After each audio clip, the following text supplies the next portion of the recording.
আল্লাহ সুবহানাহু ওয়া তাআলার কোরআনের যতগুলো হক মানুষের উপর আছে, এর মধ্যে সবচাইতে বড় হক আল্লাহর কোরআনের বিধান দিয়ে মানুষের জীবন পরিচালিত হবে।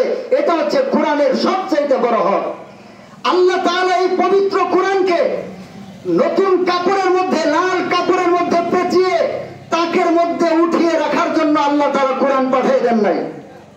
শুধুমাত্র মানুষ মারা গেলে কোরআন তেলাওয়াত করে সেখানে সওয়াব রেসানি করা হবে, শুধুমাত্র এই জন্য আল্লাহ তাআলা কালামে পাক পাঠান নাই। আল্লাহ তাআলা কালামে পাক যে উদ্দেশ্যে পাঠাইছেন সেটা হচ্ছে মানুষের জীবনের যে বিধানগুলো আছে, মানুষের জীবন কোন পদ্ধতিতে পরিচালিত হবে, ওই পদ্ধতিটা আল্লাহ তাআলা কালামে পাকের মাধ্যমে দান করেছেন। সুবহানাল্লাহি ওয়া বিহামদিহি।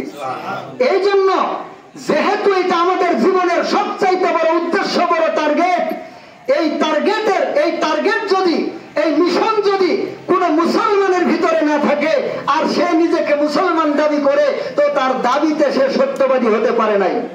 এই জন্য এখন সময় এসেছে, আলহামদুলিল্লাহ, বাংলাদেশ স্বাধীন হয়েছে 52 বছর।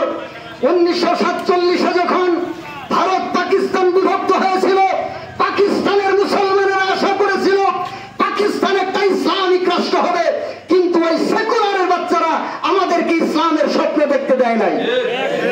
1971-এ যখন বাংলাদেশ আলাদা হয়, তখন মুসলমানেরা আশা করেছিল বাংলাদেশ ইসলামের রাষ্ট্র হবে, কোরআন দ্বারা পরিচালিত হবে, কিন্তু সেকুলারের বাচ্চারা আমাদেরকে হতে দেয় নাই। দীর্ঘ 52 বছরে মুসলমানেরা শুধু প্রতারিত হয়েছে, দীর্ঘ 52 বছরে মুসলমানেরা নিপীড়িত হয়েছে, নিষ্পেষিত হয়েছে, লাঞ্ছিত হয়েছে, বঞ্চিত হয়েছে। বিশেষ করে এই লেডি ফেরাউন হাসিনার 15 বছর মুসলমানদের কি একটা অবস্থা ছিল এটা আমরা সবাই জানি। তো এখন আল্লাহ সুবহানাহু ওয়া তাআলা আমাদেরকে একটা সুযোগ করে দিয়েছেন। আজকে দেখেন, যেমন আমরা বাইরে ভাবে বসতে পেরেছি, দীর্ঘ 15 বছর এটা সম্ভব ছিল না। এই জন্য যত ইসলামিক দল আছে তাদের প্রতি এটা আমাদের আহ্বান থাকবে, সমস্ত ভেদাভেদ ভুলে আমরা যেন এক কাতারে থেকে একসাথে মহান মালিকের কালিমার পতাকাকে এই জমিনে উড্ডীন করার জন্য বুকের তাজা রক্ত ঢেলে দিয়ে হলেও, জীবনের শেষ বিন্দু বিসর্জন দিয়ে হলেও আমরা যেন সচেষ্ট হতে পারি। আল্লাহ তাআলা যেন আমাদেরকে তৌফিক দান করেন, এই আশা ব্যক্ত করে আমি আমার কথা শেষ করছি। আসসালামু আলাইকুম ওয়া রাহমাতুল্লাহ।